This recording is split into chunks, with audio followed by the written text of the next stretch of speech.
आज चाहिँ म श्रीमान र श्रीमतीको विषयमा एकदमै महत्त्वपूर्ण कुरा गर्नेछु र यो कुरा चाहिँ श्रीमान र श्रीमती नभए तापनि अरूहरूलाई पनि हो। लस्सो फेपुल्जी टसिदिले म सोनम तामाङ।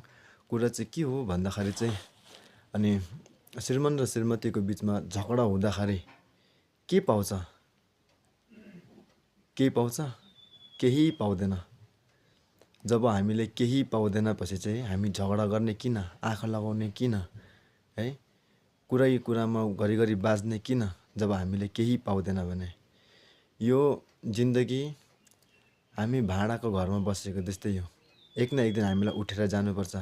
आज खाएर राति सुत्यो भने भोलि बिहान उठ्छ कि उठ्दैन भनेर ग्यारेन्टी नै नभएको जिन्दगीमा हामी झगडा गरेर पनि केही फाइदा छैन।